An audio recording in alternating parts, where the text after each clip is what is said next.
नमस्कार विद्यार्थी मित्रांनो. मराठी नोकरी यूट्यूब चॅनलवर आपल्या सर्वांचं स्वागत आहे. आज आपण या व्हिडिओमध्ये महा-टी-ई-टी म्हणजेच शिक्षक पात्रता परीक्षा जी 2026 ची होणार आहे जून महिन्यामध्ये, तर त्या परीक्षेच्या दृष्टीने आज आपण पेपर 1 आणि पेपर 2 साठी महत्त्वाचं असणारं मराठी व्याकरण हा घटक घेणार आहोत. आणि या व्हिडिओमध्ये मुख्यतः जे काही प्रश्न आहेत, हे आपल्याला प्रिव्हियस इयर क्वेश्चन पेपरमध्ये विचारण्यात आलेले प्रश्न आहेत. त्यामुळे आपल्याला या व्हिडिओची जर पी-डी-एफ डाउनलोड करायची असेल, तर मराठी नोकरी या नावानं आपलं टेलिग्राम चॅनल आहे. सोबतच आपलं WhatsApp चॅनल देखील आहे. त्या दोघांच्याही लिंक्स मी तुम्हाला डिस्क्रिप्शनमध्ये दिलेल्या आहेत. त्या ठिकाणी जाऊन आपण त्यांना जॉइन करा आणि चॅनलवरती जर नवीन असाल, तर लगेच आपल्या मराठी नोकरी या यूट्यूब चॅनलला सबस्क्राईब करून ठेवा. म्हणजे जूनमध्ये येणारी जी काही परीक्षा आहे, त्यासाठी जवळपास 100 पेक्षा जास्त व्हिडिओज आपण पाहणार आहोत. चला तर व्हिडिओला सुरुवात करूया. तर पहा आपला प्रश्न पहिला आहे, भाषा विषयक कौशल्यांच्या साधारणपणे किती पायऱ्या आहेत? मित्रांनो, हे जे प्रश्न आहेत ते सर्वचे सर्व प्रश्न खूप महत्त्वाचे आहेत आणि आपल्याला प्रश्नाचं उत्तर येत असेल तर 3 ते 5 सेकंदामध्ये प्रत्येक प्रश्नाचं उत्तर हे कमेंट करून देत राहा. म्हणजे आपलं रिव्हिजन देखील याच व्हिडिओमध्ये होऊन जाईल. प्रश्न विचारलाय की भाषाविषयक कौशल्यांच्या साधारणपणे किती पायऱ्या आहेत? म्हणजे किती स्टेप्स आहेत? तर या प्रश्नाचं योग्य उत्तर होईल ऑप्शन क्रमांक 1, तर 5 पायऱ्या आहेत. यामध्ये आपण प्रत्येक प्रश्नाचं स्पष्टीकरण देखील घेतलेलं आहे. तर त्या 5 पायऱ्या नेमक्या कोणकोणत्या आहेत? आपल्याला माहीत झालं की कौशल्याच्या एकूण 5 पायऱ्या आहेत. त्यामध्ये सर्वात पहिली आहे श्रवण. श्रवण म्हणजे ऐकणे, संभाषण, वाचन, भाषण आणि लेखन अशा 5 पायऱ्या आहेत. ऑप्शन क्रमांक 1 आपलं या प्रश्नाचं उत्तर आहे. यानंतरचा प्रश्न आहे, तुमचा मुलगा कुंभकर्ण दिसतो. या विधानातील अधोरेखित शब्दाच्या नामाचे कार्य ओळखायचं आहे. आणि या वाक्यामध्ये कुंभकर्णच हा जो शब्द आहे, हा अधोरेखित केलेला आहे. या ठिकाणी विचारले आपल्याला की नामाचे कार्य ओळखायचे आहे. तर या प्रश्नाचं योग्य उत्तर असणार आहे पर्याय क्रमांक 2, तर हे सामान्य नाम असणार आहे. मित्रांनो, आपल्याला व्याकरणामध्ये बेसिक पासून तर ॲडव्हान्स पर्यंतचा आपण एक कोर्स सुद्धा तयार केलेला आहे. त्या कोर्सची लिंक मी तुम्हाला डिस्क्रिप्शनमध्ये सुद्धा दिलेली आहे. एकदम फ्रीमध्ये आहे, जाऊन आपण तो पाहून घ्यायचा आहे. मग या ठिकाणी स्पष्टीकरण पाहूया. काही विशेष नामे वाक्यात सर्वनामाची कार्य करत असतात. तर कुंभकर्ण जे काय आहे, तर लक्षात ठेवायचं आहे, कुंभकर्ण हे एक विशेष नाम आहे, म्हणजेच हे एका व्यक्तीचं नाव आहे. पण यामध्ये उदाहरण काय आहे, की तुमचा मुलगा कुंभकर्ण दिसतो हे वाक्य आहे आणि कुंभकर्ण हे विशेष नाम आहे. विशेष नाम कोण आहे, तर तो रावणाचा भाऊ आहे. पण या वाक्यामध्ये झोपाळू व्यक्ती या नावानं किंवा या अर्थानं ते नाव घेतलेलं आहे. म्हणून हे सामान्य नाम असणार आहे. जर कुंभकर्ण फक्त असा शब्द आलेला असेल तर दुसऱ्या कोणत्याही कारणाशिवाय, तर कुंभकर्ण हे विशेष नाम झालं असतं. पण या ठिकाणी ते झोपाळू व्यक्तीच्या अर्थाने आलेलं आहे, म्हणजेच हे सामान्य नाम आहे. पर्याय क्रमांक 2 आपलं या प्रश्नाचं उत्तर होईल. यानंतरचा प्रश्न आहे, खालील वाक्यातील काळ ओळखा. वाक्य आहे, सूर्य पूर्वेला उगवत असतो. या वाक्याचा काळ ओळखायचा आहे आणि काळ या घटकावरती आपण जवळपास 200 प्रश्न घेतलेले आहेत, जे आपल्याला परीक्षेमध्ये विचारले जाऊ शकतात. तर सूर्य पूर्वेला उगवत असतो या वाक्याचा काळ कोणता होईल? या प्रश्नाचं योग्य उत्तर होईल पर्याय क्रमांक 3, तर रीती वर्तमान काळाचं हे वाक्य आहे. ते काय येतं लक्षात ठेवा. वाक्य काय आहे? सूर्य पूर्वेला उगवत असतो. मग रीती वर्तमान काळ म्हणजे काय? तर वर्तमान काळात एखादी क्रिया सतत करीत असण्याची रीत समजली तर त्याला रीती वर्तमान काळ असं म्हणतात. या ठिकाणी सूर्य पूर्वेला उगवतो, दररोजच पूर्वेला उगवतो. त्यामुळे काय आहे, की यामध्ये काय आहे, सतत क्रिया करण्याची एक रीत दाखवली आहे. म्हणजेच हे रीती वर्तमान काळाचं वाक्य आहे. आणि दिलेलं जे वाक्य आहे, या वाक्यामध्ये सूर्य नेहमीच पूर्वेला उगवतो. ही जी घटना आहे, ही सतत घडणारी घटना आहे, वारंवार घडणारी घटना आहे. म्हणून हे रीती वर्तमान काळाचं वाक्य असेल. ऑप्शन क्रमांक 3 आपलं या प्रश्नाचं उत्तर होईल.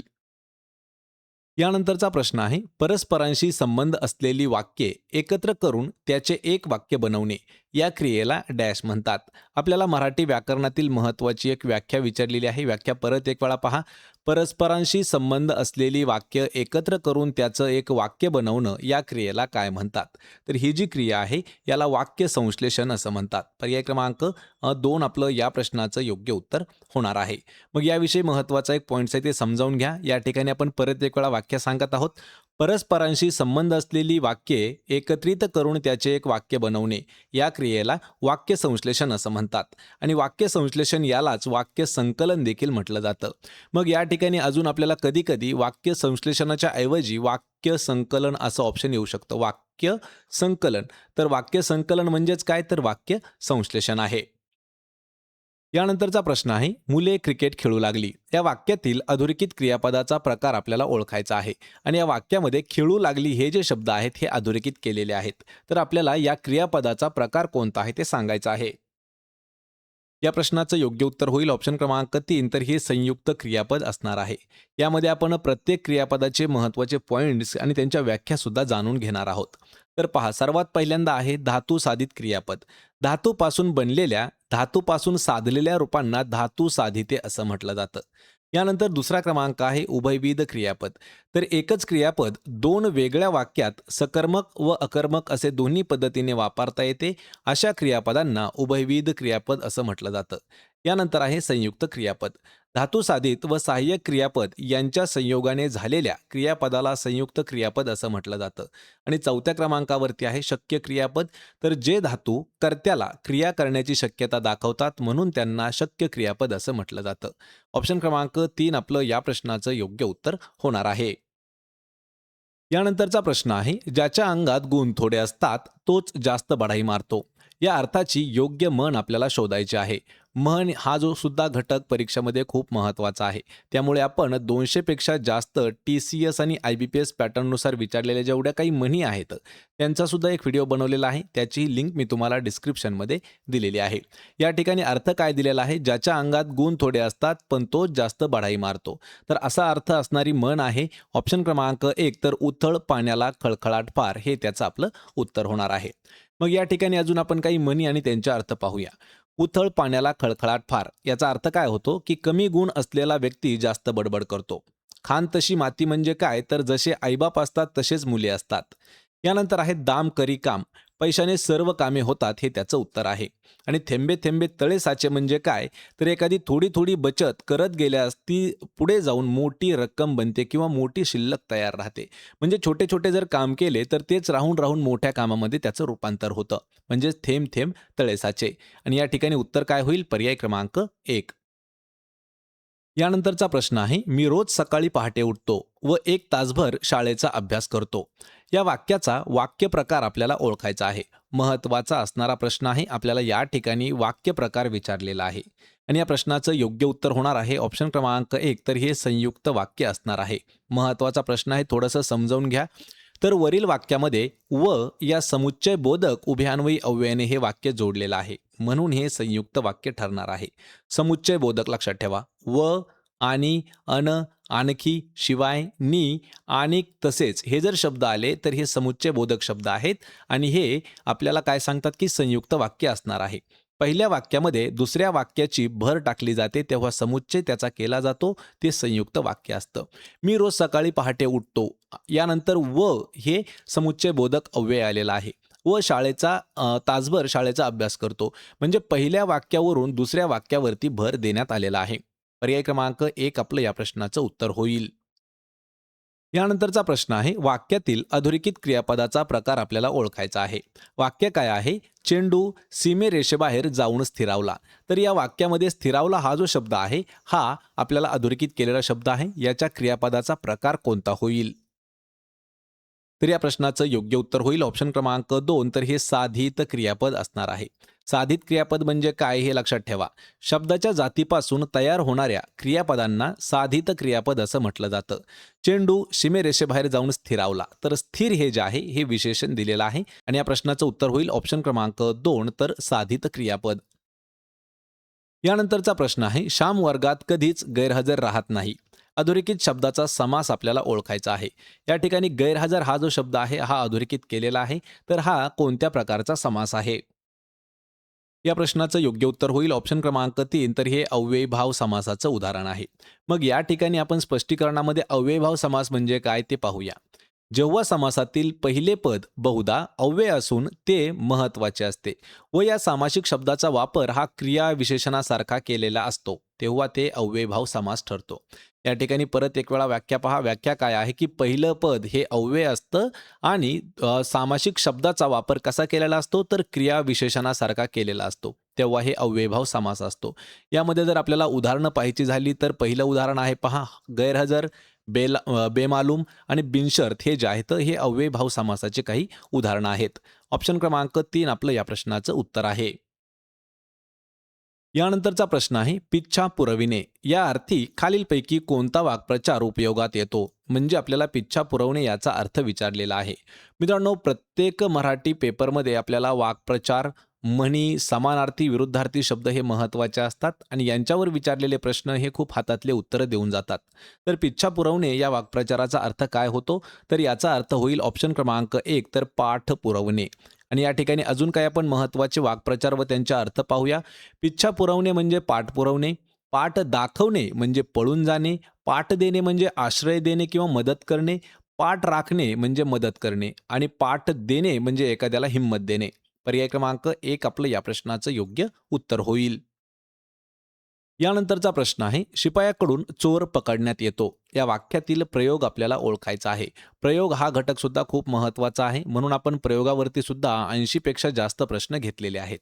शिपायाकडून चोर पकडण्यात येतो या वाक्याचा प्रयोग कोणता आहे आणि प्रयोग आहे याचा कर्मकर्तरी प्रयोग म्हणजेच पर्याय क्रमांक 3 आपलं उत्तर होईल. मग या ठिकाणी कर्मकर्तरी प्रयोग लक्षात ठेवा. अशा प्रकारच्या वाक्यामध्ये कर्त्याचा स्पष्ट उल्लेख केलेला नसतो तेव्हा तो कर्मकर्तरी प्रयोग असतो. कर्त्याला प्रत्यय असतो तर कर्म हे प्रत्ययरहित असतं. यालाच नवीन कर्मणी देखील म्हटलं जातं आणि यामध्ये कर्त्याला कडून हे शब्दयोगी अव्यय जोडून इंग्रजी भाषेरचनेप्रमाणे किंवा भाषेप्रमाणे याची रचना केलेली आहे. पहा, कडून म्हणजे काय, कर्त्याला, कर्ता काय आहे, शिपाई आहे आणि त्याला कडून हे जे आहे हे शब्दयोगी अव्यय जोडलेलं आहे आणि याची जी पद्धत आहे किंवा रचना जी आहे ही इंग्रजी भाषेप्रमाणे तयार झालेली आहे. पर्याय क्रमांक 3 आपलं या प्रश्नाचं योग्य उत्तर होणार आहे. यानंतरचा प्रश्न आहे लवण या शब्दाला खालीलपैकी कोणता समानार्थी शब्द आहे. आत्ताच मी सांगितल्याप्रमाणे विरुद्धार्थी समानार्थी शब्द हे जे आहेत हे खूप महत्त्वाचे असतात आणि यामध्ये लवण हा आपल्याला विचारलेला आहे की याचा समानार्थाचा शब्द काय होईल. तर या प्रश्नाचं योग्य उत्तर होईल ऑप्शन क्रमांक 3 तर मीठ हा जो आहे हा लवण या शब्दाला समानार्थाचा शब्द आहे. मग या ठिकाणी आपण काही समानार्थी शब्द पाहूया.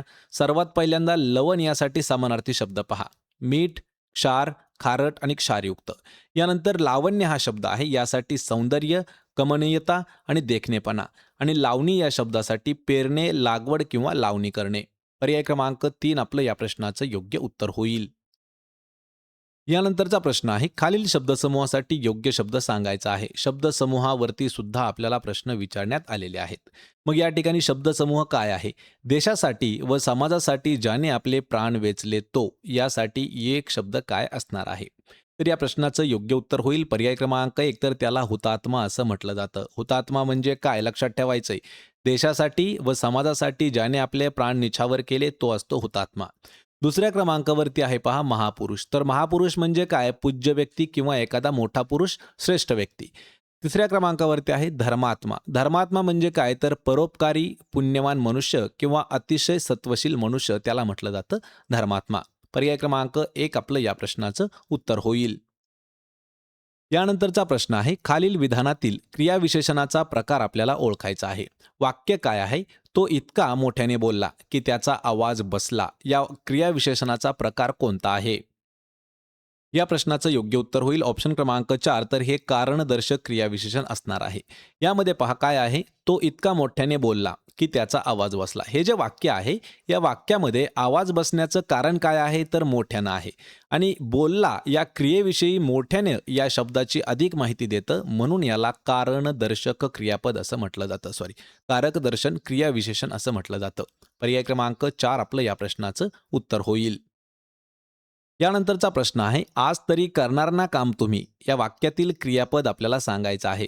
सरळ सरळ आणि एकदम सोपा प्रश्न आहे. आज तरी करणार ना काम तुम्ही या वाक्यातील क्रियापद कोणतं आहे तर करणार हे जे आहे हे क्रियापद या ठिकाणी आलेलं आहे. सर्वात महत्त्वाचे पॉईंट लक्षात ठेवा. आपण आधी व्याख्या पाहूया. क्रियापदाची व्याख्या.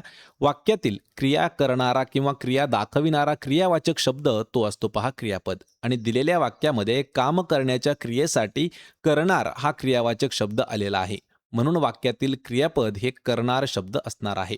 पर्याय क्रमांक 3 आपलं या प्रश्नाचं उत्तर होईल. तर मित्रांनो, हे होते महत्त्वाचे 15 प्रश्न. 15 पैकी किती प्रश्नाची उत्तरं देता आली हे मला कमेंट करून नक्की सांगा. व्हिडिओ जर आवडला तर व्हिडिओला आपल्या लाईक करा, मित्रामध्ये व्हिडिओ शेअर करा आणि आपल्या मराठी नोकरी यूट्यूब चॅनलला सबस्क्राईब करून ठेवा. प्रत्येक व्हिडिओची PDF अगदी फ्रीमध्ये जर मिळवायची असेल तर आपलं टेलिग्राम चॅनल आहे पहा, मराठी नोकरी या नावानं. त्यालासुद्धा जाऊन जॉईन करा. त्याचीही लिंक मी तुम्हाला डिस्क्रिप्शनमध्ये दिलेली आहे. आपण भेटूया पुढच्या एका अशाच नवीन व्हिडिओमध्ये. तोपर्यंत जय हिंद, जय महाराष्ट्र.